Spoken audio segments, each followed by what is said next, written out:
Square alert অরিজিনালসের সমস্ত গল্পের update সবার আগে পেতে সাবস্ক্রাইব করুন ও পাশে থাকা বেল আইকনটি প্রেস করুন।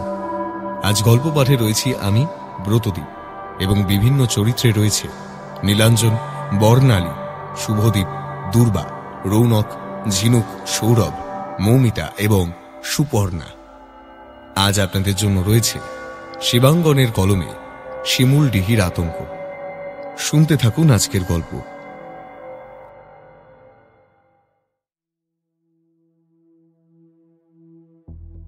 দেবীপুর চকবাজার থেকে শিমুলডিহি যাওয়ার পথে যানবাহন বড়ই দুর্লভ। বাদুরঝোলা হয়ে বাসেই যেতে হয়। এছাড়া ইদানিং কিছু টেকার চালু হলেও সন্ধে নামার পর থেকে তাদের সংখ্যাও কমে আসে। ফলে দেবীপুর থেকে শিমুলডিহি পৌঁছানোর যাবতীয় যোগাযোগ মাধ্যম সম্পূর্ণই বিচ্ছিন্ন হয়ে পড়ে। তখন সন্ধ্যা 7টা নাগাদ একটা বাস শিমুলডিহি যায়। তারপর একটা লাস্ট বাস থাকলেও সেটা নামে। রাত বাড়লে কেউ আর সেই জঙ্গলের পথে এগোতে সাহস পায় না, আর বাস তো একেবারেই নয়। এহেন অবস্থায় অহনা আর রিদিম এসে পৌঁছয় দেবীপুর চকবাজার স্টপেজে।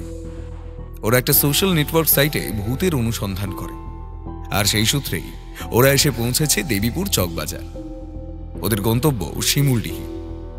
আর ওরা শুনেছে এই মাঝের রাস্তায় নাকি কিছু একটা রহস্য আছে। সেটা রহস্যভেদ করার উদ্দেশ্য নিয়েই ওদের এখানে আসা।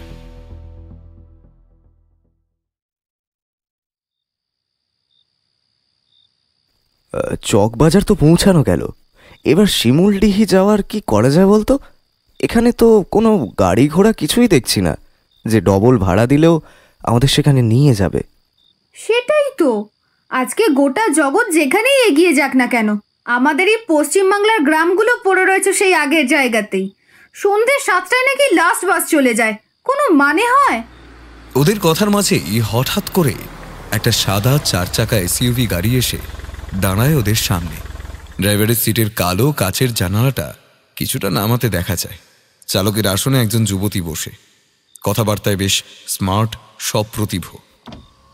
তোমরা কোথায় যাবে? আমরা শিমুলডিহি যাব, কিন্তু এখানে তো দেখছি সন্ধ্যের বাস বেরিয়ে গেছে, আর রাতের লাস্ট বাস ছাড়বে কি ছাড়বে না কোনো ভরসাই নেই। ওই দূরের দোকানগুলো থেকে তো সেই রকমই বলছে। এখন বুঝতে পারছি না আমাদের কি করা উচিত। আমি শিমুলডিহি যাচ্ছি, তোমরা চাইলে আমার গাড়িতে উঠে আসতে পারো, আমি তোমাদের লিফট দিয়ে দেব। বাহ, তাহলে তো খুব ভালোই হয়। না হলে সত্যি আমরা বুঝতে পারছিলাম না এই পরিস্থিতিতে কি করব। অনেক ধন্যবাদ দিদি, অনেক ধন্যবাদ আপনাকে। আরে এতে ধন্যবাদ দেওয়ার কি আছে, এটাই তো আমার কাজ। দিনের পর দিন এই দেবীপুর চকবাজার থেকে মানুষজনদের নিরাপদে শিমুলডিহি পৌঁছে দিয়েই তো আসছি। মানে আপনি দিনের পর দিন এই রাস্তায় মানুষকে পৌঁছে দিচ্ছেন? আরে আমার বাড়ি এখানে শিমুলডিহি পশ্চিম পাড়ায়। সপ্তাহান্তে একবার করে আসি মা বাবার সাথে দেখা করার জন্য। আর প্রায়শই এই চকবাজারে এসে পৌঁছলে দেখি কেউ না কেউ বাস মিস করে, এখানে দাঁড়িয়ে আছে। আমি ওদের গাড়িতে তুলে নিই, এই যেমন তোমাদের নিলাম। ও তাই বলুন, আমরা ভাবলাম কি না কি। আসলে এই জঙ্গলের মধ্যে বেশ কিছু নাকি রহস্য আছে, মানে আমরা সেই রকম শুনেই এসেছি। তাই আপনার কথা শুনে। আমার কথা শুনলে ভয় পেয়ে গেলে তাই তো? বাই দ্য ওয়ে, আমি অনিন্দিতা। আর তোমাদের নাম কি? না না, ভয়ের কথা নয়, আসলে আমরা সেই রহস্যের খোঁজেই এখানে এসেছি। আর হ্যাঁ, আমি রিদিম, আর ও আমার বন্ধু অহনা। তবে দেখুন, আমরা বিশ্বাস করি এইসব ভূত টুত বলে কিছুই হয় না, যত সব বুঝলো কি গাঁজাখড়ি গল্প। আর সেই কারণেই এখানকার জঙ্গলের সেই ভূতের ওপর একটা ভিডিও করব ঠিক করেছি। আমরা আমাদের ভিডিওর মাধ্যমে সারা দেশের সামনে নিয়ে আসতে চাই ব্যাপারটা যে শিমুলডিহির জঙ্গলে কোনো ভূত প্রেত কিচ্ছু নেই। কি বলছো তোমরা? এই জঙ্গলে অশরীরীর কোনো রহস্য নেই? না, নেই। যখন গোটা পৃথিবীতে ভূত ব্যাপারটারই কোনো অস্তিত্ব নেই, তখন শিমুলডিহির জঙ্গলে এরকম কিচ্ছু নেই। এবার সেই যুবতী ভদ্রমহিলা ওদের কিচ্ছু বলে না, চুপচাপ সামনের রাস্তার দিকে তাকিয়ে গাড়ি চালাতে থাকে। আর গাড়ির হালকা দুলুনিতে চোখটা লেগে আসে রিদিম আর রহনার। বেশ কিছুক্ষণ গাড়ি চলার পর হঠাৎ করে প্রচণ্ড ঝাঁকুনি দিয়ে গাড়িটা যেন নড়ে ওঠে, আর তাতেই ওরা দুজনে জেগে ওঠে সামনের সিটের উপর প্রায় হুমড়ি খেয়ে পড়ে। আর একটু সামনে নিয়ে তখন ওরা সামনে যা দেখতে পায় তাতে ওদের মেরুদণ্ড বেয়ে একটা হিমেল স্রোত বয়ে যায়। রিদিম দেখে গাড়ির চালকের আসন সম্পূর্ণ খালি। একটু আগেও সাদা রঙের ফুল স্লিপ পরা যে আধুনিক ভদ্রমহিলা গাড়ি চালাচ্ছিলেন তিনি নেই। আর সামনের উইন্ডস্ক্রিনটায় লম্বালম্বি বেশ কয়েকটা গভীর দাগ, ঠিক যেন কেউ প্রচণ্ড আক্রোশে ধারালো নখ দিয়ে আঁচড়ে দিয়েছে স্ক্রিনের উপর।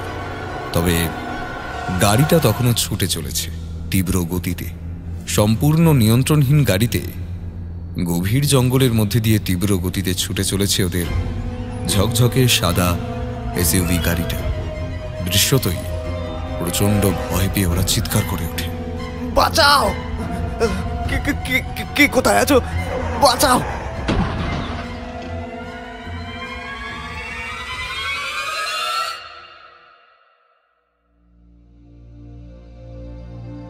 প্রতি শনিবারের মতো আজও সন্ধ্যা 6টার ট্রেনটা পেলে মলয় একটু তাড়াতাড়ি বাড়ি পৌঁছে যেতে পারত, কিন্তু হঠাৎ করে অফিসে একটা কাজ এসে পড়ায় ওর বেরোতে বেরোতে প্রায় ঘন্টাখানেক দেরি হয়ে গেল।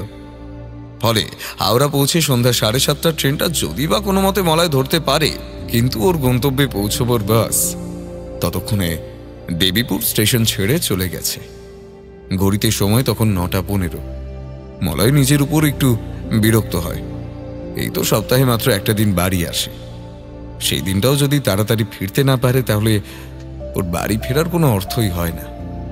আবার তো রবিবার দুপুরবেলা খাওয়া দাওয়া করে ওকে বেরিয়ে পড়তে হয় চাকরিতে জয়েন করার জন্য। বাড়িতে বয়স্ক বাবা মা আছেন, তারা অসুস্থ। এই সামান্য কয়েক ঘন্টার ছুটিতে ভালো করে তাদের সঙ্গে কথা বলার সময়টুকু হয় না। এসব ভাবতে ভাবতেই দেবীপুর বাস স্ট্যান্ডে একটা চায়ের দোকানে বসে এক কাপ চা বিস্কুট খাচ্ছিল মলয়। রাতের শেষ বাসটা ছাড়ার কথা রাত 10টা নাগাদ, কিন্তু লোক ভর্তি না হলে সে বাস ছাড়ে না। তা সে রাত 10:30টাও হতে পারে কিংবা 11টা। তবে মাঝে মাঝে লোক না হলে রাতে বাসটা ক্যান্সেলও করে দেয়। এই পরিস্থিতিতে নিজের ভবিতব্যের উপরে ভরসা করে অপেক্ষা করা ছাড়া আর কোনো উপায় নেই মলয়। আর এইসব কথা যখন ও ভাবছে ঠিক তখনই একটা বড় সাদা রঙের এসইউভি গাড়ি এসে দাঁড়ায়, আর ড্রাইভারের সিটের পাশের কাঁচ নামিয়ে একজন মাঝবয়সী যুবতী মুখ বের করে ওকে বলে, আরে তুই মলয় না? এখানে কি করছিস? মলয় দেখতে পায় বাস স্ট্যান্ডে ওই যে চায়ের দোকানটায় বসে চা খাচ্ছিল তার সামনে একটা বেশ বড় সড়ো 4 চাকার গাড়ি এসে দাঁড়িয়েছে। আর সেই গাড়ি থেকেই মুখ বার করে একজন ভদ্রমহিলা ওর উদ্দেশ্যে এই কথাগুলো বলছে। মলয় একটু ভালো করে ঠাহর করে দেখে সেই ভদ্রমহিলা ওকে উদ্দেশ্য করেই কথাটা বলছে। ভদ্রমহিলার মুখের দিকটা ভালো করে দেখে মলয় বুঝতে পারে মেয়েটি আর কেউ নয়, ওর ক্লাসের সহপাঠিনী, নাম অনিন্দিতা। একসঙ্গে ওরা উচ্চ মাধ্যমিক অবধি পড়াশোনা করেছিল, আর তারপর সেভাবে যোগাযোগ হয়ে ওঠেনি। আরে তুই এখানে এত রাত্রে? কি ব্যাপার? কি আর ব্যাপার, এই চলে যাচ্ছে। বাড়ি থেকে ফোন করেছিল, মায়ের শরীরটা একটু খারাপ, তাই দেখতে যাচ্ছি। অফিস থেকে বেরোতে বেরোতে একটু দেরি হয়ে গেল। তা তুই এখানে কি করছিস? কি আর করব, এর আগের বাসটা পেলাম না, তাই লাস্ট বাসের জন্য অপেক্ষা করছি। জানি না সে কখন ছাড়বে, অথবা আদৌ ছাড়বে কিনা। তা তুই নিজের গাড়ি নিয়ে আসিসনি কেন? নিজের গাড়ি ব্যাপারটায় মলয় একটু অপ্রস্তুতে পড়ে যায়। ওর নিজের গাড়ি তো বহুদূর, ওর এখনো পর্যন্ত একটা স্থায়ী চাকরিও জোটেনি। একটা প্রাইভেট কোম্পানিতে কন্ট্রাকচুয়াল ইঞ্জিনিয়ারের কাজ করে মলয়। কাজ বলতে মেশিনপত্র যা কিছু আছে সবকিছু দেখভাল করা, খারাপ হয়ে গেলে মেরামত করা, এইসব। মাস গেলে ওভারটাইম নিয়ে হাতে আসে সাকুল্যে 1012 টাকা। সেই টাকায় নিজের খাওয়ার সংস্থান, অসুস্থ বাবা মার ঔষধ আর টুকিটাকি নিত্য প্রয়োজনীয় জিনিসপত্র কিনে যে টাকা হাতে বাঁচে তা দিয়ে নিজের 4 চাকা গাড়ি কেনাটা দিবা স্বপ্ন ছাড়া আর কিছুই না। তবু একদা স্কুলের বান্ধবীর সামনে নিজের আর্থিক অবস্থা প্রকাশ না করে মলয় বলে ওঠে, হ্যাঁ, আমিও সেটাই ভাবছিলাম, গাড়িটা আনবো, কিন্তু সেটা সার্ভিসিংয়ে দিয়েছি, বুঝলি। আসলে গাড়িটা নিয়ে অনেক ট্রাভেল করতে হয় তো।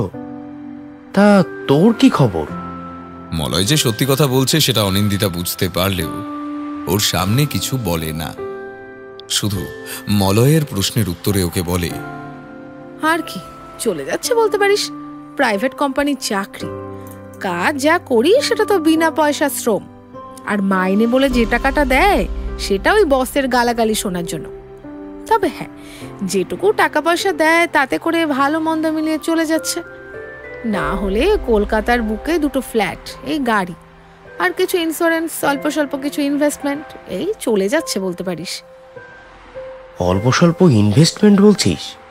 হ্যাঁ রে, সেরকম কিছু নয়, ওই সব কাটা মিলিয়ে 1,50,000 তো হবে। এইসব দিয়ে কি আজকালকার দিনে চলে বল না? লাস্ট বাসের জন্য অপেক্ষা করে কোনো লাভ নেই, বুঝলি? অনিন্দিতার কথা শুনে মলয়ের পায়ের নিচের মাটিটা কেমন যেন দুলে ওঠে।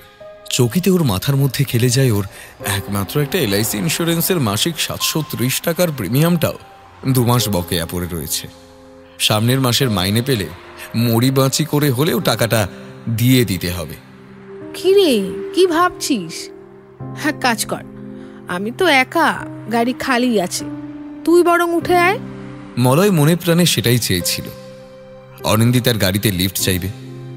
ও যদি নিজে থেকে না বলতো তাহলে মলয় নিজেই বলতো, তার কারণ এখানে এই রাত দুপুরে শুধু শুধু অপেক্ষা করে সময় নষ্ট করার মধ্যে কোনো যৌক্তিকতা নেই।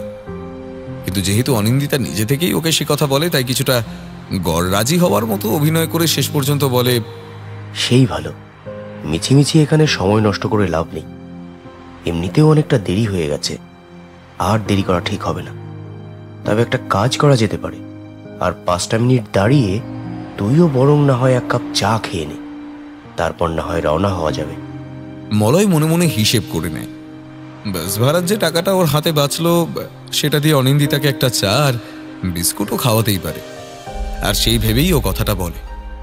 একদম আমার মনের কথাটা বলছিস রে। অফিস থেকে বেরিয়েছি, রাত হয়ে গেছিল, তাই অফিস ক্যান্টিনে কিছু পাইনি। আর যখন থেকে একবার এই হাই রোড দিয়ে গ্রামের দিকে ঢুকেছি, এখানে তো আর কিছু নেই সেরকম, ট্যাফেটেরিয়া পাওয়া যাবে না। তাই চায়ের দোকানে টোস্ট, বিস্কুট, পাউরুটি আর চাই যা ভরসা।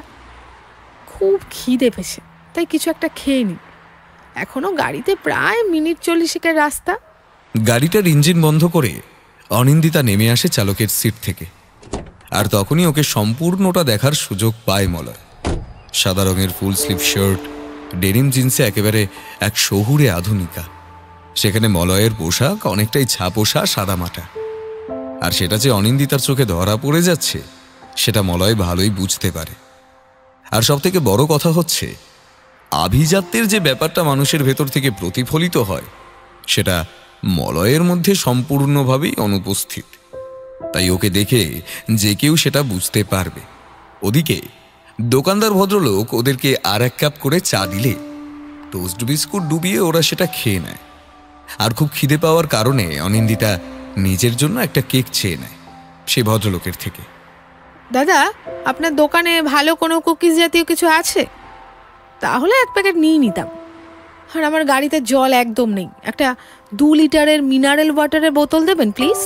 ওদিকে অনিন্দিতার ফরমাইশের বহর শুনে প্রমাদ গনে মলয়, কিন্তু ওকে কিছুটা স্বস্তি দিয়ে সে দোকানদার জানিয়ে দেয় তার দোকানে কোনো কুকিজ নেই, বয়ামে রাখা বিস্কুটই একমাত্র ভরসা। মিনারেল ওয়াটারে 2 লিটার নয়, ছোট 1 লিটারের বোতল আছে, বাকি বাসের কল থেকে ভরে আনা কেটলিতে রাখা জল। কিন্তু সেই সব মিলিয়েও প্রায় 50 টাকা ছুঁয়ে যায়। আর মলয় যখন ওর মানিব্যাগ বের করে দোকানের বিল মেটাচ্ছে, তখন ওর মানিব্যাগের অবস্থা যে অনিন্দিতার চোখ থেকে এড়িয়ে যায় না সেটা ভালোই বুঝতে পারে মলয়। তাই ওরা কেউই আর কথা না বাড়িয়ে গাড়িতে উঠে রওনা দেয় ওদের জন্মভূমি শিমুলডিহি গ্রামের দিকে। ওদিকে অত রাতে গ্রাম যেন নিজেকে অন্ধকারের চাদরে মুড়ে ঘুমের দেশে চলে গিয়েছে। দেবীপুর ছেড়ে কিছুটা আসার পরই একটা বেশ বড়সড় জঙ্গল পড়ে। সে জঙ্গল পার হয়ে তারপর শিমুলডিহি গ্রাম।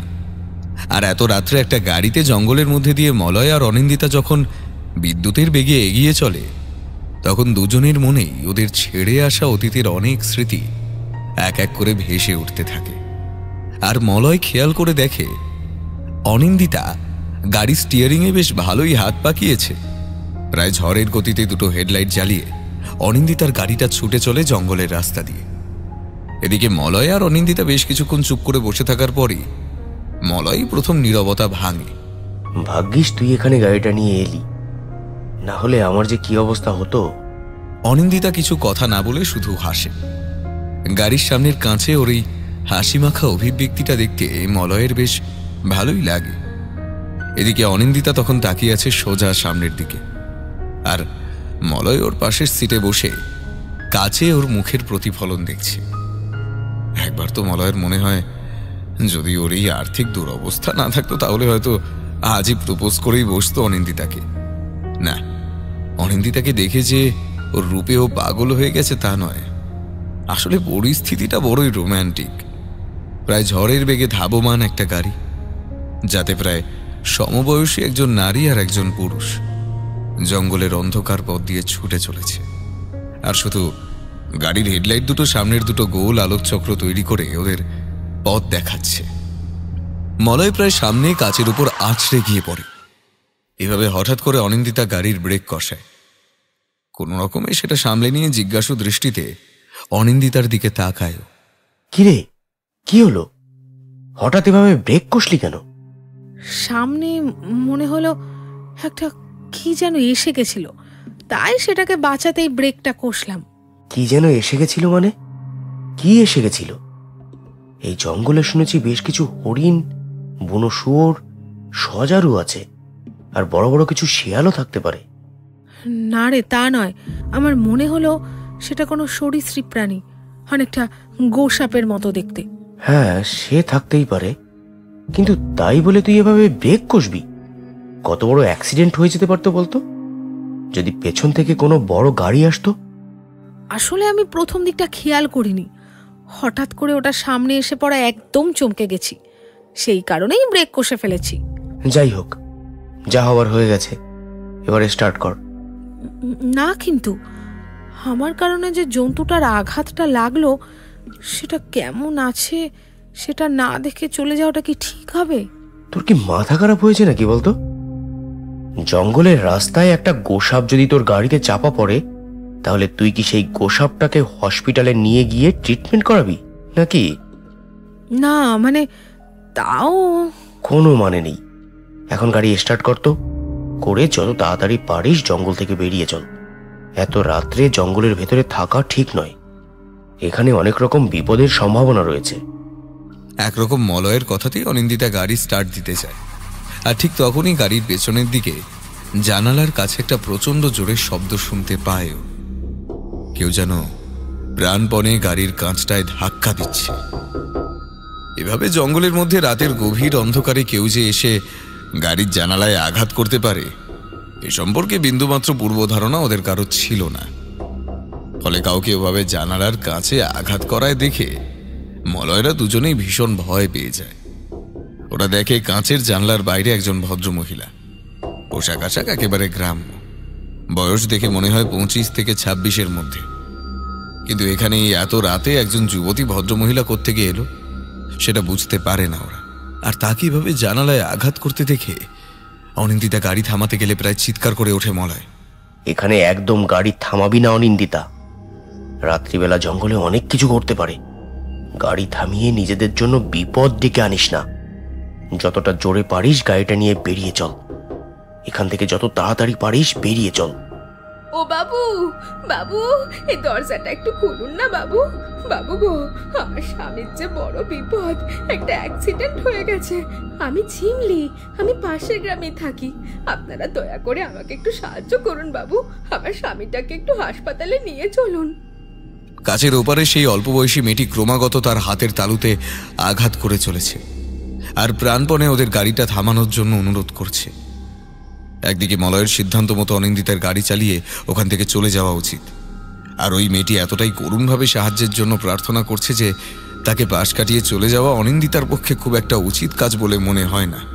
তাই একটা চূড়ান্ত মানসিক দোটনার মধ্যেই গাড়ির ইঞ্জিনে স্টার্ট বন্ধ করে দাঁড়িয়ে পড়েও, আর ওকে গাড়ি স্টার্ট বন্ধ করতে দেখেই চিৎকার করে ওঠে মলয়। এই ভুল করিস না অনিন্দিতা, জঙ্গলের ভেতরে রাত্রিবেলা যে কি হয় তোর কোনো ধারণাই নেই। তুই এই মেয়েটার কথা শুনে রাস্তায় দাঁড়াস না। মেয়েটা এত করে অনুরোধ করছে, ওকে সাহায্য করব না? এ তো অমানুষের মতো কাজ হবে রে। রাতের অন্ধকারে জঙ্গলে যারা ঘুরে বেড়ায় তারা সবসময়ই রক্ত মাংসের মানুষ হয় না, তাদের অনেক রূপ, অনেক মায়া। তাই আমি তোকে শেষবারের জন্য সাবধান করছি, গাড়ি থেকে নামিস না, ভয়ঙ্কর বিপদে পড়ে যাবি। ও দিদি, ও দিদি, দিদি গো, দেখো আমার স্বামীটা রাস্তায় পড়ে ছটপট করছে, ওকে একটু তুলে সামনের হাসপাতালে নিয়ে চলো না গো দিদি, তাতে যদি ওর প্রাণটা একটু বাঁচে। না, এই মানসিক চাপ আর অনিন্দিতা নিতে পারে না। একরকম বিরক্ত হই, যা থাকে কপালে ভেবে গাড়ি থেকে বের হয়ে আসে। দেখ মলয়, বিপদের সম্ভাবনা যদি থাকেও, তা সত্ত্বেও আমি একজন মানুষ হিসেবে এই ঝিমলিকে একা জঙ্গলের রাস্তায় ছেড়ে চলে যেতে পারবো না। তাতে যদি আমার বিপদ হয় তাহলে হবে। এসো, এসো দিদি, এই দেখো, এই দেখো, স্বামী এখানে পড়ে আছে, কত রক্ত বেরিয়ে গেছে দেখো। ওকে এখনই হাসপাতালে নিয়ে যেতে না পারলে ও হয়তো মরেই যাবে। মলয়, তুই গাড়িতেই বস, আমি আসছি এখনই। অনিন্দিতা ঝিমলির সঙ্গে গাড়ি থেকে বের হয়ে গাড়ির সামনের দিকে এগিয়ে যায়। আর মলয় যতই অনিন্দিতাকে গাড়ি থেকে নামতে বারণ করুক, অনিন্দিতা একবার যখন নেমে গেছে সামনের দিকে এগিয়ে যায়। বাইরেটা মিশমিশে কালো, শুধু গাড়ির হেডলাইটে যেটুকু আলো সামনের দিকে রাস্তাটার উপর পড়ছে সেটুকুই যা দেখা যাচ্ছে। আর অনিন্দিতাকে লক্ষ্য করে এগিয়ে যেতে যায় মলয়। আরে, অনিন্দিতার একটা প্রচন্ড আর্তনাদে কেঁপে ওঠে গোটা জঙ্গল। বড়জোর সেকেন্ডের ভগ্নাংশেরও থেকে কম কিছু সময় মলয় গিয়ে পৌঁছয় ওর পাশে। আর অনিন্দিতা ততক্ষণে ঘুরে প্রায় গাড়ির দিকে ছুটে এগিয়ে আসতে যায়, কিন্তু ওর চিৎকার শুনে মনে হয় ও বুঝতে পেরেছে একটা ভয়ঙ্কর কিছুই ঘটেছে। মলয় প্রচন্ড বেগে ছুটে আসা অনিন্দিতাকে কোনো মতে আঁকড়ে ধরে, যাতে ওর বড় কোনো দুর্ঘটনা না ঘটে যায়। কিরে, কি হয়েছে? এরকম চিৎকার করলি কেন?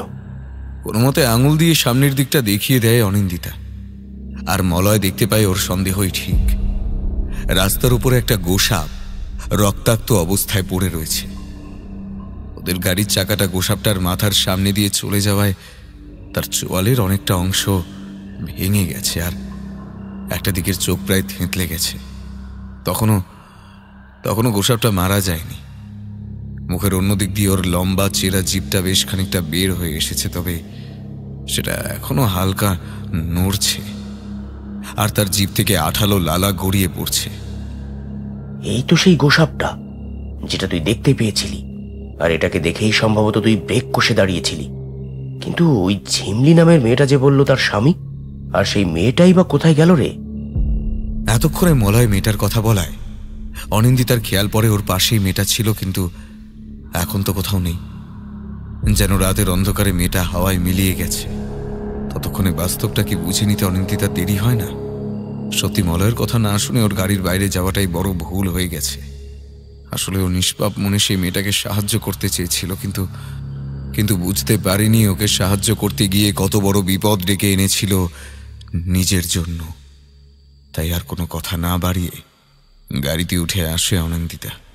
আর উল্টো দিক দিয়ে মলয়ও তখন ঢুকে এসেছে গাড়িতে। আর গাড়িটা স্টার্ট দিতে যাবে ঠিক তখনই, ও দিদি, দিদি গো, আমাদের এই জঙ্গলে এভাবে অসহায় ফেলে চলেছেও না দিদি, আমাদের তোমার সাথে নিয়ে চলো না গো, না হলে আমাদের আর এই জঙ্গলে কে দেখবে বলো তো?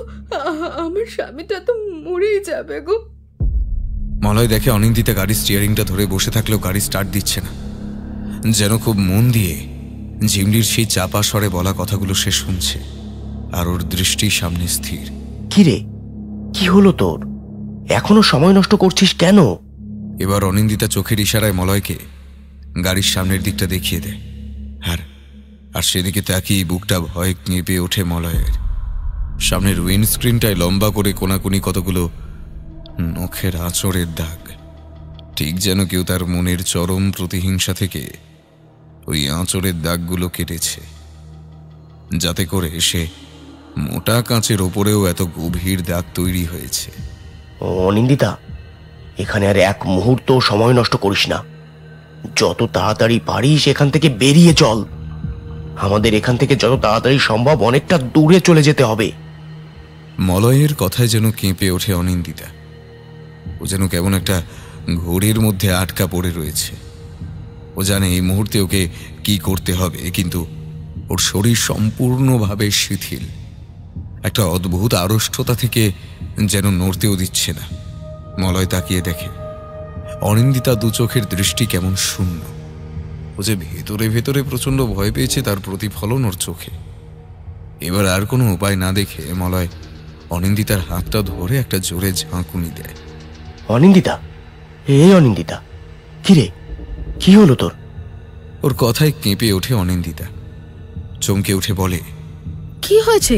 তুই এভাবে চিৎকার করছিস কেন? মলয় বুঝতে পারে অনিন্দিতার সঙ্গে কিছু একটা অপ্রাকৃত ঘটছে, আর সেটা কি সেটাও নিজেও বুঝতে পারছে না।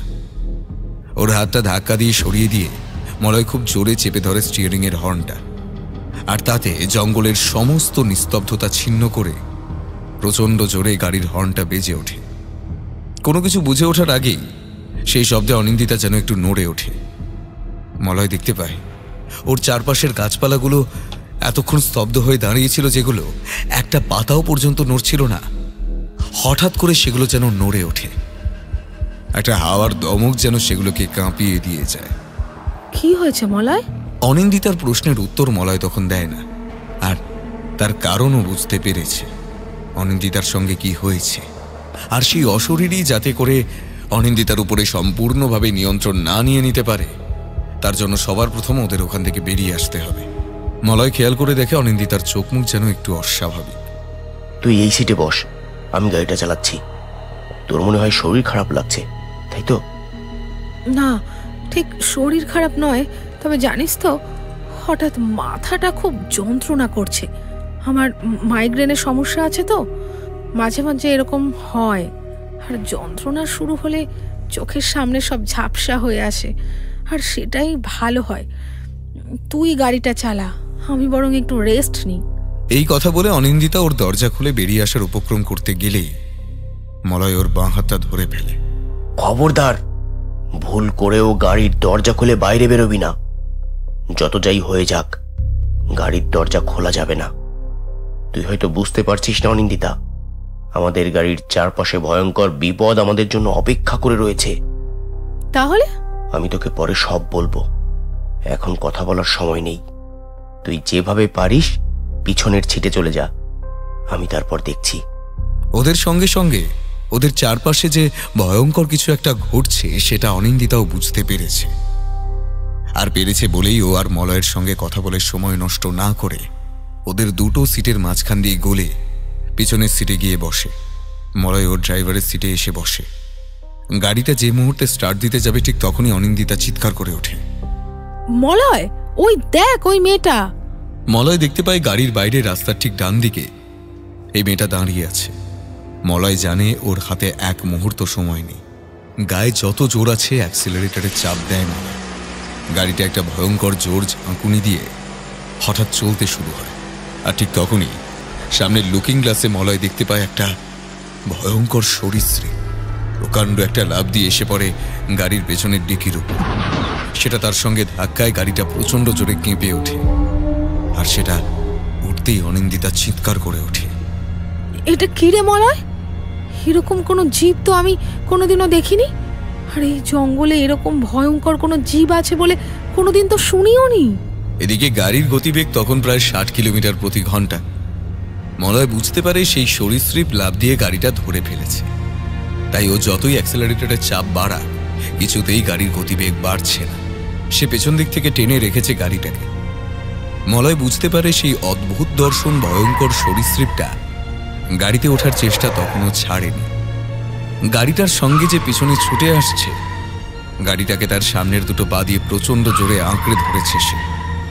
এত দ্রুতগামী কোনো গাড়ির সঙ্গে কোনো একটা জিপ কি করে ছুটে পাল্লা দিতে পারে, এটাই বুঝতে পারে না মলয়।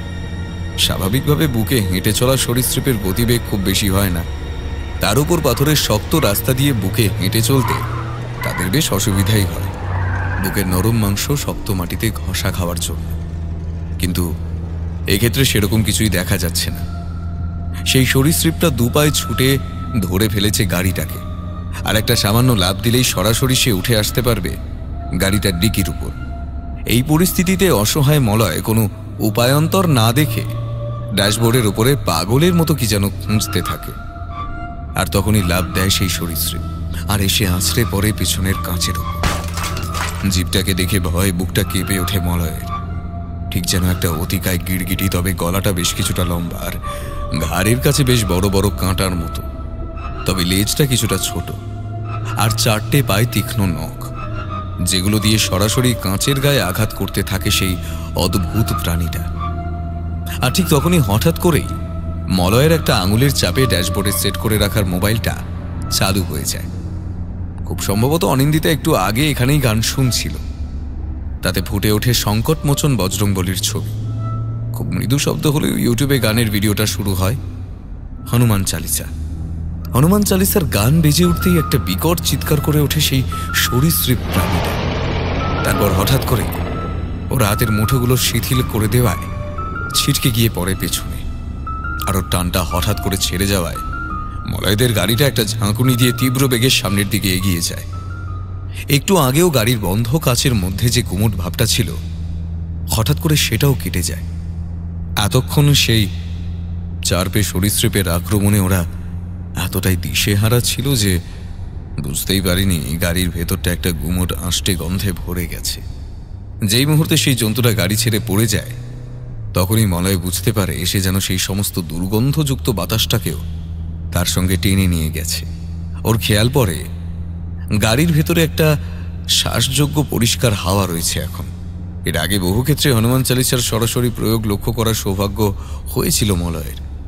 ঈশ্বরে খুব একটা বিশ্বাস না রাখলেও যারা এগুলোকে বিশ্বাস করে তাদের খুব একটা অসম্মান মলয় করে না, কিন্তু এই প্রথমবার হাতে নাতে ফল পেতে দেখে ও নিজেও স্বীকার করে নিতে বাধ্য হয় হনুমান চালিসার মহিমা। মলয়ের বুঝতে অসুবিধা হয় না, শুধুমাত্র হনুমান চালিসার গুণে এই মুহূর্তে ওদের প্রাণ রক্ষা হতে পেরেছে। তবে তারপরই ওর খেয়াল পড়ে অনিন্দিতার ব্যাপারে, আর সেটা হতেই অনিন্দিতার নাম ধরে ডেকে ওঠে মলয়। সামনের রাস্তা বরাবর সোজা গাড়ি ছোটায় ওদের গ্রামের দিকে। এবার প্রায় মিনিট 20 গাড়ি চালাবার পর ওরা এসে পৌঁছয় ওদের গ্রামে। নিজের বাড়িতে পৌঁছে অনিন্দিতাকে ডেকে জাগায় মলয়। ঘড়িতে রাত তখন প্রায় 1:40। অনিন্দিতা গাড়িটা নিয়ে ওর বাড়ি চলে গেলে শিমুলডিহি পশ্চিম পাড়ায় মলয় ঢুকে আসে নিজের বাড়িতে। বাবা ততক্ষণে শুয়ে পড়েছেন, শুধু মা প্রতীক্ষা করে বসে আছেন মলয়ের জন্য। কিরে বাবু, তোর আজকে এত রাত হলো যে? কোনো দিন তো এত রাত হয় না। আমি ভাবছি পথে আবার কোনো বিপদ আপদ হলো না তো? আর বলো না মা, বাস মিস করেছি। ভাগ্যিস একজন পরিচিত বন্ধুর সাথে রাস্তায় দেখা হয়ে গেল, তাই বাড়ি আসতে পারলাম। ঠিক আছে, তুমি একটা কাজ করো, আমার খাবারটা ঢাকা দিয়ে রেখে তুমি বরং শুয়ে পড়ো, আমি স্নান করে এসে খেয়ে নিচ্ছি। তুই বাবা একটা দিনই বাড়ি আসিস, তোর জন্য একটু না হয় অপেক্ষা করলামই, তাতে কি হয়েছে বাবা? রোজই তো শুয়ে পড়ি। আচ্ছা বাবা, একটা কথা বল দেখিনি, রাস্তা দিয়ে যখন তুই আসছিলি তখন অস্বাভাবিক কিছু তোদের চোখে পড়েনি, তাই না? মায়ের হঠাৎ এরকম প্রশ্ন শুনে মলয় একটু থমকে দাঁড়িয়ে পড়ে। কোনো অস্বাভাবিক কিছুর কথা মা জিজ্ঞেস করছে? তাহলে তাহলে কি রাস্তায় ও যা কিছু দেখেছে ওর কোনো পূর্বাভাস মা পেয়েছে, আর সেই জন্যই নিশ্চিত হওয়ার কারণে জিজ্ঞাসা করছে? কিন্তু এত রাত্রে আর সে সমস্ত কথা বললে ভীতি বাড়বে বই কমবে না, এই ভেবে মলয় আর কিছু বলে না, বরং প্রসঙ্গটা এড়িয়ে যায়। অস্বাভাবিক কিছু মানে? কি ধরনের অস্বাভাবিকের কথা বলছো তুমি? কই, আমি তো সেরকম কিছু দেখতে পাইনি। ও তাহলে ঠিক আছে, আসলে লোকে কি সব যা তা কথা রটাচ্ছে, তাই বলছিলাম। কি সব কথা মানে? কি কথা? তোমাদের এখানে এইসব ভূত প্রেতের গল্প খুব সহজে ছড়িয়ে পড়ে, আর এখানকার লোকেরাও সেগুলোকে তাড়িয়ে তাড়িয়ে উপভোগ করে। তা শুনি, কি বলেছে তারা? বলেছে তো ওই জঙ্গলে নাকি একটা অদ্ভুত 4 পে সরীসৃপ জীবের আবির্ভাব হয়েছে, যে সবাইকে মেরে মেরে গিলে খেয়ে ফেলছে। না হলে প্রায় 10 ফুট উচ্চতার কোনো একটা অতিকায় বন মানুষের আবির্ভাব হয়েছে জঙ্গলে, যে নাকি আসলে মানুষ নয়, একটা রাক্ষস। ঠাকুরমার ঝুলির এই সমস্ত চরিত্রগুলো তোমাদের এখানে এই গ্রামেই এখনো বেঁচে আছে, বুঝলে? আর শহরে দেখো, মানুষের এত ফালতু সময় নেই, সবাই নিজের নিজের কাজ করে তেমন তরতরিয়ে এগিয়ে যাচ্ছে, আর তোমরা এখনো পড়ে আছো সেই আদিকালে। না না, সেই রকম কিছু নয়। আসলে গ্রামের দিকের মানুষ তো, এরা সহজেই একটু ভয় পায়। যত সব আজগুবি গল্প বলার তোমরা আর জায়গা পাও না বলো। তবে মা, তুমি কিছু চিন্তা করো না, আমার কিছু হবে না। আর তোমার এই বন মানুষ বা সরীসৃপ যদি আমাকে আক্রমণ করতে আসেও, তোমার ঠাকুরের বেদিতে অতগুলো ঠাকুরকে রোজ বাতাসা নকুলদানা খাওয়াচ্ছ কেন? তবে কবে কাজে আসবে তারা? ছি ছি, অমন কথা বলতে নেই বাবা। আমরা তো ঠাকুরের পুজো করি যাতে উনি সবাইকে ভালো রাখেন, সুস্থ রাখেন, নিরাপদে রাখেন। ওনার আর কি বা সেবা আমরা করতে পারি বলতো? হে নেহাত ওনার অপার করুণা যে উনি আমাদের সব সময় রক্ষা করেন। আসলে জানিস তো বাবা, গ্রামে কয়েকদিন ধরেই একটা খুব কথা প্রচলিত হয়েছে। জঙ্গলে নাকি মাঝে মধ্যে একটা 4 পেয়ে দানব দেখা যাচ্ছে। ওই যে রে, পশ্চিম পাড়াতে। শোনো গিন্নি, তুমি আর এত রাতে বক বক করে ছেলেটাকে বিরক্ত করো না তো। এমনিতেই এত দূর রাস্তা জার্নি করে এসেছে বেচারা, এবার ওকে একটু শুতে দাও কেমন? আর কাল সকাল হলে তুমি তোমার এই পশ্চিম পাড়া, পূর্ব পাড়া, উত্তর পাড়া সব পাড়ার গল্প ওকে বলো না হয়। তুমি আবার ঘুম থেকে উঠে আসতে গেলে কেন? ছেলের এত দেরি হলো বলে আমি টুকটাক কথা বলছিলাম। সে আমি বুঝতেই পেরেছি, আর সেই জন্যই উঠে এলাম। নাহলে তুমি কথা বলতে বলতে রাত কাবার করে দেবে। এখন ওকে স্নান করে খেয়ে নিয়ে শুতে দাও তো, কাল সকালবেলা তো রয়েছে কথা বলার জন্য, নাকি? আরে না না বাবা, কোনো অসুবিধা নেই। মা এমনি কিছু টুকটাক কথা বলছিল। তোকে আমি এখন যেটা বলছি সেটা কর। এখন যা, আগে ফ্রেশ হয়ে এসে খেয়ে নে, তারপর একটা লম্বা ঘুম দে। কাল সকালে কথা হবে কেমন? আর গিন্নি, তুমি চলে এসো, ওকে একটু বিশ্রাম নিতে দাও। একরকম মলয়ের বাবার কথাতেই ওর মা তখনকার মতো চলে যায়। আসলে মায়ের মন তো সারা সপ্তাহ পেটের ভিতর গজগজ করে। মলয়কে একবার সামনে পেলেই সব কথা গড়গড় করে বলতে শুরু করেন উনি। আর মলয়ও ওর মায়ের এই প্রবৃত্তির কথা বিলক্ষণ জানে। তাই ওর মা ঘর থেকে বেরিয়ে যাওয়ার সময় শুধু একবার জিজ্ঞাসা করে, হ্যাঁ গো মা, তুমি পশ্চিম পাড়াতে কি জানি একটা ঘটেছে বলছিলে না? না বাবা, থাক, কালকে বলবো। তবে তুই কিন্তু রাতটা সাবধানে থাকিস। তুই তো এই বাইরের ঘরটায় থাকিস, রাত বিরেতে কেউ ডাকলে যেন আবার দরজা খুলে বের হোস না। কি যে বলো না মা, রাত বিরেতে কেউ এসে ডাকলে আমি দরজা খুলবই বা কেন? আমি কি সেই ছোট্ট ছেলেটি আছি নাকি? না বাবা, তা নয়। আসলে গ্রামে রাতের অন্ধকারে কখন যে কি হয় আগে থাকতে তো কেউ তা জানে না, না? তাই সাবধান হতে বলা, এই আর কি। ঠিক আছে, তুমি নিঃসংকোচে যাও। কাল সকালে ঘুম থেকে উঠে তুমি তোমার ছেলেকে একদম অক্ষত অবস্থায় দেখতে পাবে। আশা করি আর তোমার কোনো চিন্তা নেই। কি যে উল্টোপাল্টা কথা বলিস না বাবা। মা হলে বুঝতিস, নিজের ছেলের জন্য মায়ের মন সব সময়ই কাঁদে। মলয় হেসে ওর মাকে জড়িয়ে ধরে। তারপর ওর মাকে ওনার ঘর অবধি পৌঁছে দিয়ে আবার ফিরে আসে নিজের ঘরে, বড় জোর 1-2 মিনিটের ব্যবধানে। কিন্তু এবার পর্দা সরিয়ে ঘরে ঢুকতেই নাকে একটা আষ্টে গন্ধ পায় মলয়। ওর চিনতে অসুবিধা হয় না, এটা ঠিক সেই গন্ধ যেটা ঘণ্টাখানেক আগেও অনিন্দিতার গাড়িতে পেয়েছিল। তারপর নিজেই নিজের মনকে বোঝায়, হতে পারে ওর জামা কাপড়ের মাধ্যমে গাড়ি থেকে সেই গন্ধটা ওর ঘরে এসে ঢুকেছে। তাই আর কথা না বাড়িয়ে ওর ছেড়ে রাখা জামা কাপড়গুলো বাথরুমে একটা বালতিতে গুঁড়ো সাবান মেখে তাতে ডুবিয়ে দেয় মলয়। আর তারপর নিজে চৌবাচ্চা থেকে মগে করে নিয়ে মাথায় ঢালতে শুরু করে। আহ, কি শান্তি! এতক্ষণ ওর মানসিক যে টানাপোড়েন গেছে, তাতে করে মাথা থেকে জল ঢেলে স্নান করাটা খুব দরকার ছিল। মনে হয় যেন সমস্ত শরীর থেকে একরাশ জমে থাকা গরম ক্লেদ বের হয়ে গিয়ে শরীরটা একেবারে শান্ত শীতল হয়ে আসে।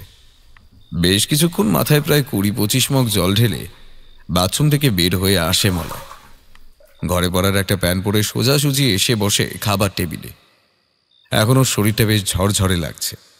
আর খাবারের ব্যাপারে ওর কোনো অসুবিধা নেই, তার কারণ অফিসের মেসে ওদের খেতে খেতে এরকম রাত 1:30-2 প্রায়শই হয়ে যায়। তবে এখন তো ব্যাপারটা অন্য। মায়ের হাতে বানানো রান্না খেতে পাবেও সেই ভেবে বেশ জুত করে একটা চেয়ার টেনে নিয়ে বসে মলয়, আর মোবাইল ফোনে একটা বাংলা নিউজ চ্যানেল চালিয়ে দেয়। সকাল থেকে একবারও খবর শোনা হয়নি ওর, তবে এই বিশেষ নিউজ চ্যানেলটাতে নিউজ শোনার থেকেও মলয়ের অন্যদিকে আগ্রহটা অনেক বেশি। নিউজ চ্যানেলের সঞ্চালিকাকে বড় ভালো লাগে মলয়ের। মহিলা সঞ্চালকটি স্মার্ট প্রেজেন্টেশনের একরকম গুণমুগ্ধ ভক্ত মলয়। আজকে আপনাদের এমন একটা খবর বলবো যেটা শুনে আপনারা শুধু ভয়েই কেঁপে উঠবেন না, হয়তো পৌঁছে যাবেন এমন কোনো একটা অলিক রাজ্যে, যেই রাজ্যগুলোকে আমরা ছেড়ে এসেছি আমাদের ছোটবেলায়। যেমনভাবে আমাদের ছোটবেলার গল্পে বিভিন্ন রকমের পিশাচ বা দানবের উল্লেখ করার মতো, ঠিক একই রকমের এক দানবের উপস্থিতির খবর পাওয়া গেছে বর্ধমান লাইনে দেবীপুর সংলগ্ন এক জঙ্গলে। স্থানীয় সূত্রে খবর, সেই দানব নাকি চতুষ্পদী এবং সরীসৃপ প্রজাতির, তবে আকৃতিতে সাধারণ পরিচিত সরীসৃপদের থেকে অনেকটাই বড়।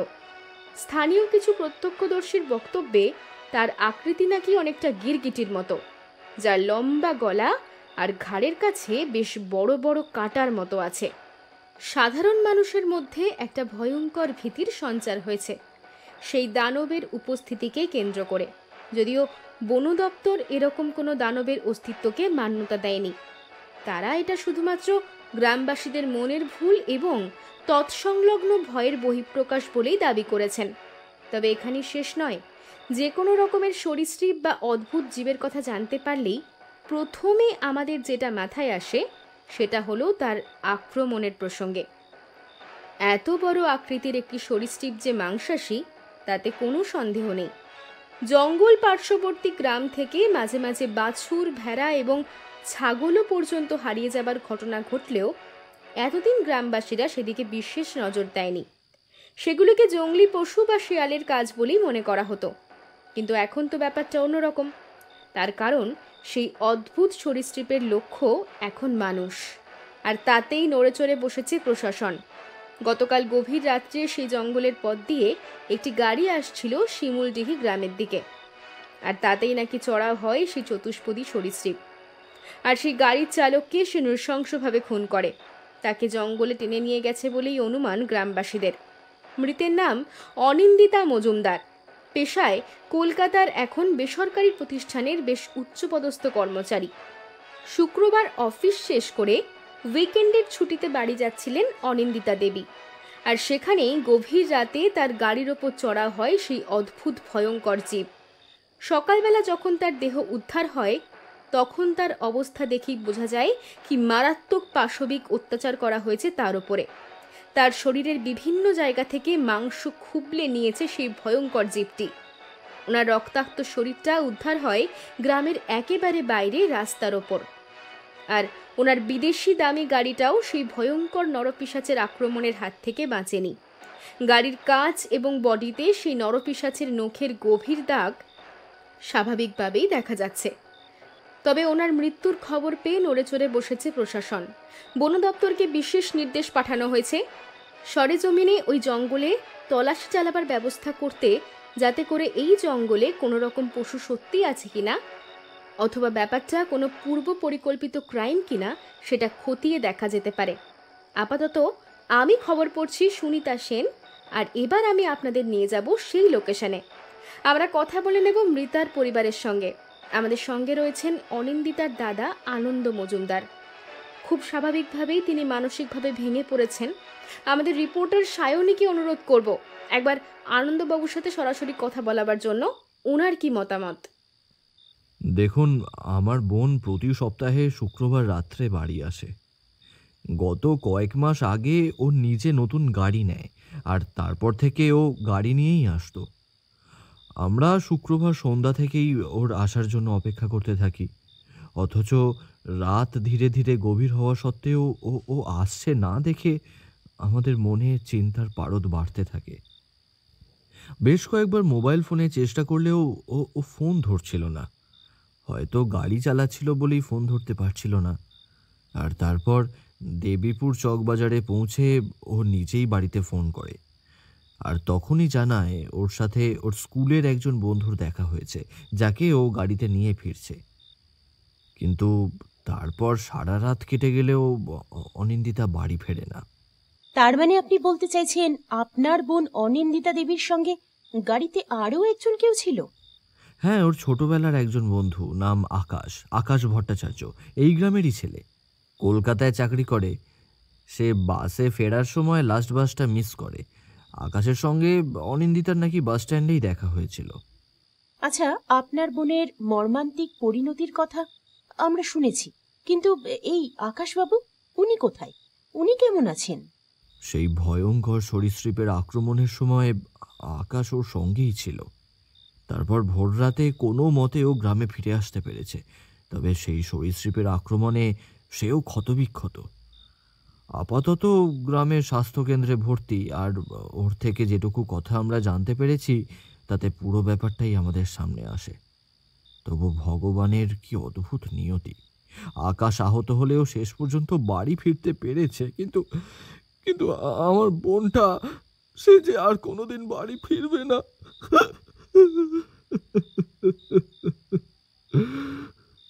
আপনারা বুঝতেই পারছেন আনন্দবাবুর মনের অবস্থা এখন কি রকম। কি প্রচন্ড মানসিক একটা ঝড় বয়ে গেছে ওনার উপর দিয়ে। সাথে সাথে গোটা গ্রামে ছড়িয়ে পড়েছে এই ভয়ঙ্কর সরীসৃপের আতঙ্ক। আমরা এখানকার স্থানীয় মানুষের তরফ থেকে প্রশাসনের কাছে আবেদন করব, যত তাড়াতাড়ি সম্ভব এই ভয়ঙ্কর জীবটিকে যেন ধরার ব্যবস্থা করা হয়। ক্যামেরায় অম্লান কাঞ্জিলালের সঙ্গে আমি সায়নী। নিউজ রিপোর্টিংটা শুনতে শুনতে থ হয়ে বসে থাকে মলয়। ও সেই মুহূর্তে নিজের কানকেও বিশ্বাস করতে পারছে না। এটা কি বলল খবরে?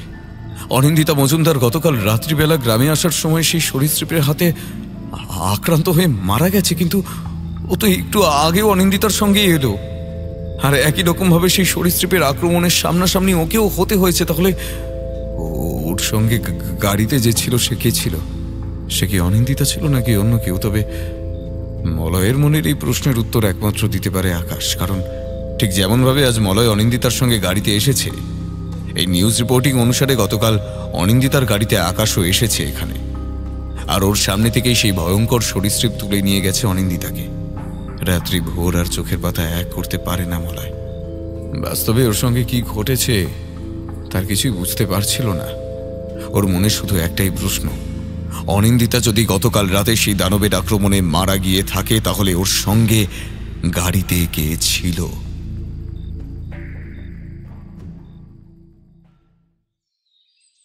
সকাল হতেই মলয় উঠে তৈরি হয়ে নেয় স্বাস্থ্য কেন্দ্রে যাবে বলে।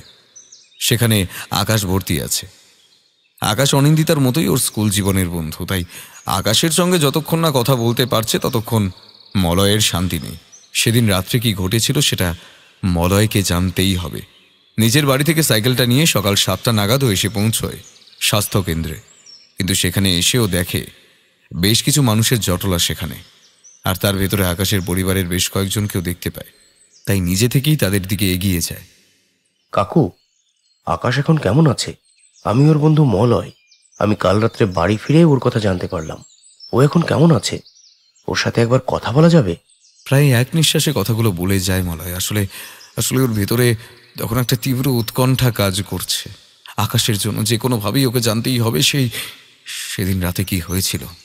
কেমন করে আর থাকবো বাবা, তোমার সেই বন্ধুকে সেই ভয়ঙ্কর সরীসৃপটা যে ছাড়েনি, সেদিন তার হাত থেকে পালিয়ে আসতে পারলেও গতকাল রাত্রে সে আকাশকে শেষ করে দিয়েছে বাবা। মানে গতকাল রাত্রে তো স্বাস্থ্যকেন্দ্রে ভর্তি ছিল। হ্যাঁ, ছিল। গতকাল থেকে চিকিৎসার জন্য ও এখানেই ভর্তি ছিল, কিন্তু সব শেষ হয়ে গেছে এখন। তুমি ওপরে গিয়ে নিজের চোখে দেখো না বাবা, কি করে গেছে সেই ভয়ানক জন্তুটা। মলয় প্রায় পাগলের মতো ছুটে উঠে আসে স্বাস্থ্যকেন্দ্রের দোতলায়, আর এসে দেখতে পায় সারা স্বাস্থ্যকেন্দ্রের রুমের দেওয়ালে রক্ত ছড়িয়ে রয়েছে, আর বারান্দার একেবারে শেষ কোণায় পড়ে রয়েছে আকাশের মৃতদেহ। আর সারা শরীর রক্তে মাখানো। শরীরের বিভিন্ন জায়গা থেকে মাংস খুবলে নেওয়া হয়েছে তার। পুলিশ না আসা পর্যন্ত মৃতদেহে হাত দেওয়া যাবে না, তাই তখনও সেইভাবেই পড়ে রয়েছে সেই মৃতদেহটা। আর তাকে সেভাবে পড়ে থাকতে দেখে চিৎকার করে ওঠে মলয়। এ কি অবস্থা করেছে আকাশের? এখানকার বন দপ্তর থেকে ওই জন্তুটাকে ধরার কোনো ব্যবস্থা করছে না কেন? এভাবে আর কত মৃত্যু ঘটাবে সে? বাবু কিছু বললেন নাকি? এই কণ্ঠস্বরটা মলয়ে পরিচিত। গতকাল রাত্রেও এই কণ্ঠস্বর জঙ্গলের ভিতর শুনেছিল। সেই মেয়েটার কণ্ঠস্বর, যে বারবার করে গাড়ি থামিয়ে সাহায্য চাইছিল, কিন্তু সে এখানে এলো কি করে? এইভাবে ভাবতে ভাবতেই মলয় খেয়াল করে দেখে স্বাস্থ্যকেন্দ্রের ছাদ থেকে সেই বিকট আকৃতির সরীসৃপটা ঝুলে রয়েছে ঠিক ওর মাথার উপর। আর তার লম্বা চেরা জিভটা বার করে শ্বাস নিচ্ছে মুহুর্মুহু। আর তার জিভ থেকে আঠালো লালা গড়িয়ে পড়ছে নিচের চোয়াল বেয়ে। তুমি কি চাও? তুমি এভাবে আমাদের ক্ষতি করছো কেন? অনিন্দিতা বা আকাশ এরা তো কেউ তোমার কোনো ক্ষতি করেনি। এই তো সবে শুরু। আমার স্বামী যখন রাস্তায় পড়ে ছটপট করছিল তখন তো আপনারা কেউ সাহায্য করতে আসেননি। আমার চোখের সামনে আমার স্বামীটা মারা গেছে, আর তখন আমি পাগলের মতো রাস্তা দিয়ে যাওয়া প্রত্যেকটা গাড়িকে অনুরোধ করেছি আমাকে সাহায্য করার জন্য। কেউ আমায় সাহায্য করেনি, আর এখন সবাইকে শাস্তি পেতে হবে। আমি কাউকে ছাড়বো না। সেদিন রাত্রে সন্ধ্যার যে বাসটা ছিল সেই বাসটা চাপা দিয়ে যায় আমার স্বামীকে। ওর মুখের আর মাথার অর্ধেকটা থেঁতলে গিয়েছিল গাড়ির চাকায়। আমি অনেক চিৎকার করেছিলাম, গাড়িটা দাঁড়ায়নি। তুমি কি বলছো? তুমি বুঝতে পারছো রাতে কোনো গাড়ি জঙ্গলের মধ্যে দাঁড়ালে তার কত রকমের বিপদ হবার সম্ভাবনা থাকে? তুমি জানো? তোমরা তো নাকি মানুষ বাবু। তোমরা মানুষ হয়ে এমন স্বার্থপর পশুদের মতো কি করে নিজের স্বার্থটা দেখলে বলো তো? আর আমার স্বামীটা, তোমাদের একটু সাহায্য পেলে ওর প্রাণটা বেঁচে যেতে পারতো, সেটা দেখলে না? না, এই তোমরা মানুষ, নিজেদেরকে মানুষ বলে দাবি করো। কিন্তু অনিন্দিতা কোথায়? অনিন্দিতা যদি আকাশের সঙ্গে সেদিন তোমার হাতে মারা গিয়ে থাকে, তাহলে ও গত রাত্রে আমার সাথে কিভাবে ছিল? মারা গেছে? কে বলেছে তোমার বন্ধু অনিন্দিতা মারা গেছে? এটা জঙ্গল বাবু, এখানে শহরের নিয়ম খাটে না। এখানে কেউ মরে না, কেউ বাঁচে না। সবাই জীবিত আর মৃত এর মাঝামাঝি একটা অবস্থায় থাকে। এরা না পারে জগৎ থেকে চলে যেতে, আর না পারে জগতে ফিরে আসতে। এটাই তো জঙ্গলের নিয়ম। তোমার বন্ধুরও সে একই ঘটনা ঘটেছে। ও থাকবে, চিরকাল থাকবে জঙ্গলের মায়ার চক্র বুহে। ও, আমরা সবাই এখানে থাকবো। তোমাকে বললাম না, এটাই জঙ্গলের নিয়ম। সেই সরীসৃপের কথা কিছুই বুঝতে পারে না মলয়। ও শুধু দেখতে পায় সরীসৃপটা ধীরে ধীরে দেওয়াল বরাবর হেঁটে এগিয়ে যায় আকাশের মৃতদেহটার দিকে। তারপর মাটিতে নেমে আসে। মাটিতে পড়ে থাকা আকাশের টাটকা রক্ত চেটে চেটে খেতে থাকে সে। আর ঠিক তখনই নিচে সিঁড়ি দিয়ে বেশ ভারী পায়ের কতগুলো শব্দ ভেসে আসলে বেশ ভয়ে ভয়ে একবার সেদিকে তাকিয়ে দেখে সেই জন্তুটা। তারপর একটা লম্বা লাফ দিয়ে হারিয়ে যায় স্বাস্থ্যকেন্দ্রের পাশে জঙ্গলের মধ্যে। ততক্ষণে আকাশের বাবা পুলিশ অফিসারদের নিয়ে সেখানে এসে পৌঁছেছেন আকাশের শরীরটা ময়না তদন্তে পাঠাবার জন্য। তাদেরই পায়ের ভারী বুটের শব্দ পাওয়া যাচ্ছিল। পুলিশ অফিসাররা উপরের ঘরে এসে পৌঁছলে আকাশের ক্ষত বিক্ষত মৃতদেহটা ভালো করে মুড়ে পোস্টমর্টমে পাঠাবার ব্যবস্থা করা হয়। আর সবকিছুর মধ্যে হতভম্ব হয়ে দাঁড়িয়ে থাকে মলয়। তারপর পুলিশ অফিসার আকাশের দেহ নিয়ে চলে গেলে মলয় পায়ে পায়ে ফিরে আসে ওর বাড়ি। ওর সারা শরীরে একটা অসম্ভব জড়তা, যেন কোনো কিছুই আর ভালো লাগছে না। এদিকে সকাল হতে না হতেই ও বাড়ি থেকে বের হয়ে যাওয়ায় ওর বাড়িতে বেশ একটা চিন্তার পরিস্থিতি তৈরি হয়েছে। মলয়ের বাবা আর মা ওর জন্য চিন্তা করে বাইরের বারান্দায় ক্রমাগত পায়চারি করে চলেছেন। আর ওকে রাস্তার দিকে বাড়ির দিকে এগিয়ে আসতে দেখেই ওনারা যেন ধরে প্রাণ ফিরে পান। এদিকে গ্রামে ততক্ষণে খবর পৌঁছে গেছে। আকাশের ওপরও একই রকম সেই ভয়ঙ্কর জীবের আক্রমণ হয়েছে। স্বাস্থ্যকেন্দ্রের মধ্যেই তাকে সে খুন করেছে। খুব সম্ভবত ভোর রাত্রিতে সেই জন্তুটা হানা দেওয়ায় এবারেও কেউ তাকে দেখতে পায়নি। তুই সকাল থেকে কোথায় ছিলি বাবা? দেখ না, আমাদের গ্রামে কি সব ভয়ঙ্কর কাণ্ড হচ্ছে। আমরা সেই কারণেই তোর জন্য এতটা চিন্তা করছিলাম। মলয়ের মা বাবার চিন্তার কারণটাও খুব ভালো করেই বুঝতে পারে, কিন্তু এই মুহূর্তে ওর আর কোনো কথা বলতে ইচ্ছে করছে না। চুপচাপ নিজের ঘরে গিয়ে বিছানার উপর শুয়ে পড়ে মলয়। ও বাবা, এত সকালবেলা শুয়ে পড়ছিস কেন? তোর কি কিছু হয়েছে বাবা? আমাদের বল না। গ্রাম শুদ্ধ লোক এমনিতেই ভয়ঙ্কর আশঙ্কার মধ্যে রয়েছে, তুই আবার এর মধ্যে এরকম কেন করছিস বলতো? বল না, বল না, তোর কি শরীর খারাপ? তোর কোথাও কষ্ট হচ্ছে? আমাকে বল বাবা। মায়ের এই টানা এক কথা বলে যাওয়ায় বেশ বিরক্তই হয় মলয়। তাই নিজেকে অনেকক্ষণ ধরে নিয়ন্ত্রণ করার চেষ্টা করলেও শেষ পর্যন্ত ঝাঁঝিয়ে ওঠে। মা, বিরক্ত করো না। বলছি তো আমার কিছু হয়নি। আমাকে একটু শান্তিতে শুতে দেবে? নইলে বলো আমি এখনই কলকাতায় চলে যাচ্ছি। তোমরা থাকো তোমাদের গ্রাম আর তোমাদের গ্রামের ভয়ঙ্কর জন্তু নিয়ে। আর কথা বাড়ান না মলয়ের মা। উনি বুঝতে পারছেন মলয়ের মনের মধ্যে একটা ভয়ঙ্কর ঝড় বয়ে যাচ্ছে, কিন্তু সেটা কি সেটা উনি বুঝতে পারছেন না। তাই ছেলের জন্য চিন্তা করতে করতে নিজেই ঘর থেকে বেরিয়ে আসেন। আর যে কাজটা উনি মলয়ের সেই ছোটবেলা থেকে করে আসছেন, আবারও সেই একই পথ অবলম্বন করেন। ওনার ঠাকুরের সিংহাসন থেকে হনুমানজির পায়ে কাছে রাখা রুদ্রাক্ষটা একটা লাল সুতো দিয়ে বেঁধে দেন মলয়ের হাতে। এদিকে মলয় তখন অকাতরে ঘুমোচ্ছে। গতকাল সারাদিনের ধকল, রাত্রে দু চোখের পাতা এক করতে না পারার খেসারত ওকে দিতে হয় সকালবেলা। ওর শরীরের প্রতিটা অনুপরমাণুই যেন শিথিল হয়ে পড়ছে একটু একটু করে। তাই কখন যে ওর মা এসে ওর মাথায় হাত বুলিয়ে ওর হাতে রুদ্রাক্ষটা বেঁধে দিয়ে গেছে তা বিন্দুমাত্র জানতে পারে না মলয়। তারপরও কতক্ষণ ঘুমিয়েছে বুঝতে পারে না। যখন ঘুম ভাঙল তখন বুঝতে পারে রাত হয়ে গেছে। দুহাতে চোখ কচলে দেওয়াল ঘড়িটার দিকে তাকায় মলয়। কি গো বাবু, তোমার ঘুম ভাঙলো? আর কত ঘুমোবে? হঠাৎ সেই ঈশানো কণ্ঠস্বরটা শুনে ধর্মর করে উঠে বসে মলয়। কতক্ষণ যে এভাবে টানা ঘুমিয়েছে ও জানে না। আর এভাবে চমকে উঠে এত গভীর ঘুমটা ভেঙে যাওয়ায় চারপাশের কোনো কিছুই বুঝে উঠতে পারে না মলয়। বেশ খানিকক্ষণ চোখ বড় বড় করে সব দিকটা দেখার পর একটু একটু করে মনে পড়ে আগের সমস্ত কথা। কি গো, অমন চোখ বড় বড় করে কি দেখছো? জিবলির কণ্ঠস্বর বরাবর তাকিয়ে মলয় দেখতে পায় আবার সেই জন্তুটা পশ্চিমের জানালা দিয়ে গলা থেকে অর্ধেকটা শরীর ঘরের ভেতর ঢুকিয়ে তাকিয়ে রয়েছে মলয়ের দিকে। আর তার সেই লম্বা চেরা জিভটা বারবার করে বের করছে। তার চোখে আবারও সেই কঠিন ক্রোধ। রাগে গিরগিটির যেমন পিঠের কাঁটাগুলো খাড়া হয়ে থাকে, এক্ষেত্রেও ঠিক সেই রকমটাই হয়েছে। কি গো, আমায় চিনতে পারলে না? এর মধ্যে ভুলে গেলে আজ যে তোমার পালা। ঝিমলির সেই হিসহিসানো কণ্ঠ যেন মলয়ের আত্মবিশ্বাস ভেঙে চুরমার করে দিতে চায়। ওর সামনে সাক্ষাৎ মৃত্যুকে দাঁড়িয়ে থাকতে দেখছে। মলয় জানে কতটা নৃশংস এই জীবটা হতে পারে। অনিন্দিতার কথা না জানলেও আকাশের টাটকা রক্ত চেটে খেতে ও দেখেছে এই জন্তুটাকে।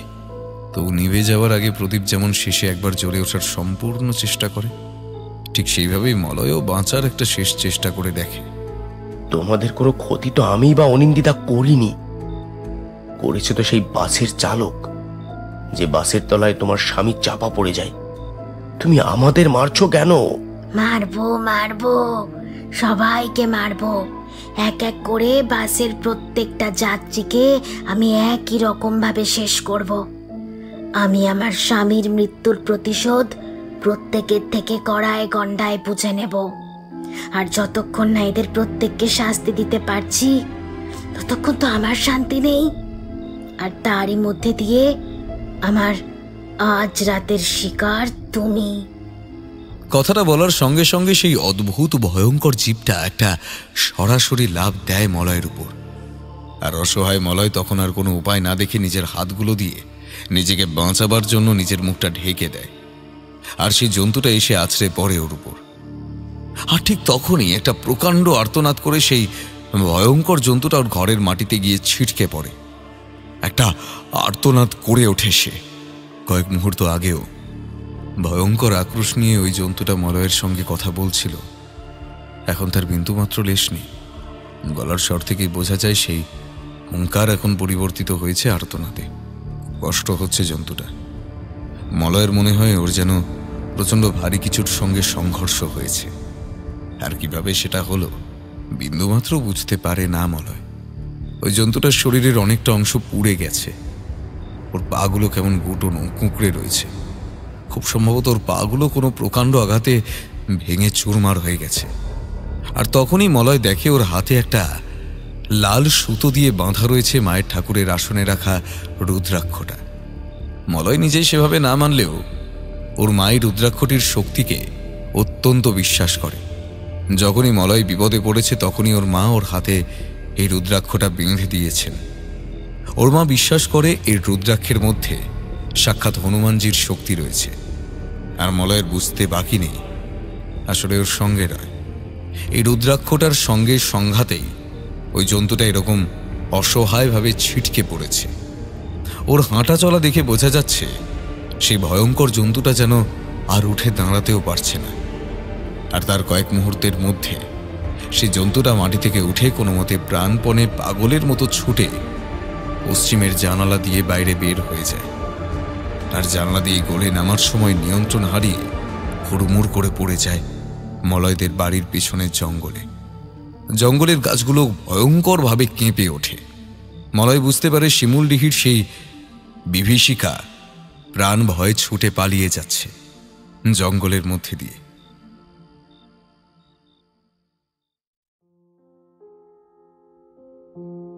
তারপর থেকে এতগুলো বছর কেটে গেছে। এখন মলয় ওই চাকরি ছেড়ে দিয়ে কলকাতায় আর একটা বড় অফিসে চাকরি করে। বাবা মাও গত হয়েছেন বেশ কিছুদিন। বাবা মা মারা যাওয়ার পরে আর সেভাবে গ্রামের বাড়ির দিকে যাওয়া হয় না মলয়ের। তবে সেদিনের সেই ঘটনার পরে রুদ্রাক্ষটা আর কোনোদিনও খোলেনি মলয়। সেই ঘটনায় রুদ্রাক্ষটির শক্তির ব্যাপারে যে প্রত্যক্ষ প্রমাণও পেয়েছিল সেটা কোনোদিন ভুলতে পারেনিও। আর সে ঘটনা ছাড়াও মলয় নিজেই উপলব্ধি করেছে যে ওটা ধারণ করার পর থেকে ওর জীবনটা যেন ধীরে ধীরে বদলে গেছে। আজও সত্যি একটা বড় কোম্পানির বড় পদে চাকুরি করছে। আর মামলা মোকদ্দমার কাজে আবার এই এতগুলো বছর পর গ্রামের বাড়িতে যাওয়ার প্রয়োজন হয়ে পড়ে মলয়ের। তবে এবার পরিস্থিতি বদলেছে। এবারও সত্যি নিজের গাড়ি নিজে চালিয়ে গ্রামে যাবে। তবে এবার আর সত্যিটা দেখবার জন্য অনিন্দিতা নেই। তাও অনিন্দিতার সঙ্গে সঙ্গে অনেক কিছুই বদলে গেছে। সব থেকে বড় কথা, এখন মলয় নিজে একজন পুরোদস্তুর আস্তিক। আগে ঈশ্বরের আরাধনা করা ওর পণ্ডশ্রম বলে মনে হতো, এখন আর সেটা হয় না। বরং প্রতিদিন হনুমান চালিসা পাঠ না করে কোথাও বেরোয় না মলয়। ওর মায়ের দেওয়া সেই মন্ত্রপুত রুদ্রাক্ষটা সোনায় বাঁধিয়ে নিজের গলায় ধারণ করেছে। এসব ভাবতে ভাবতেই মলয় গাড়ি নিয়ে দেবীপুর চকবাজার পার হয়ে প্রবেশ করে সে জঙ্গলের মধ্যে। যদিও এখন জঙ্গল আর প্রায় কিছুই নেই, সব কেটে বসতি হয়ে গেছে। 10 বছর আগেও যে জঙ্গল ছিল এখন প্রায় তার অর্ধেক। তবু জঙ্গলে প্রবেশ করতে গিয়ে মলয়ের বুকটা যেন একবার কেমন করে কেঁপে ওঠে। হঠাৎ করে ওর কানের কাছে ভেসে ওঠে ওর অতি পরিচিত একটা কণ্ঠস্বর। বাবু, তুমি এসেছো, ফিরে এসেছো। আমি যে তোমার জন্য কতদিন অপেক্ষা করে আছি। তোমার টুটিটা ছিঁড়ে যতক্ষণ না রক্ত খাচ্ছি ততক্ষণ যে আমার মুক্তি নেই গো বাবু। গাড়িটা রাস্তার উপরেই সজোরে ব্রেক কষে দাঁড় করায় মলয়। দরজাটা খুলে বের হয়ে আসে গাড়ি থেকে। ও ডান হাতে তখন মুঠো করে ওর ধরা গলায় ঝোলানো হনুমানজির রুদ্রাক্ষটি। আর মনে মনে হনুমান চালিসা পাঠ করতে থাকেও। জয় হনুমান জ্ঞান গুণ সাগর, জয় কপিস তিহুলোক উজাগর, কাঞ্চন বরণ বিরাজ সুবেশা, কানমে কুন্তল কুঞ্চিত কেশা। মলয় গাড়ি থেকে বের হয়ে বেশ কিছুক্ষণ দাঁড়িয়ে থাকলেও কাউকেই দেখতে পাওয়া যায় না। কিন্তু নাকে একটা হালকা আঁশটে গন্ধ ঠিক পায় মলয়। ও জানে সে এসেছিল। মলয় গ্রামে ফিরে আসছে। ওর অপূর্ণ শিকার সম্পূর্ণ করতে ওকে যে ফিরে আসতেই হতো। গাড়ির বাইরে থেকে ভেতরে ঢুকে আসে মলয়। আর এসে সামনের কাঁচের দিকে তাকিয়ে চমকে ওঠেও। কাঁচের ওপর হারাহারিভাবে নখ দিয়ে আঁচড়ের দাগ। মলয় বুঝতে পারে এটা শেষ নয়, আর একটা লড়াইয়ের শুরু। ও আবার শিমুলডিহি এসেছে যে।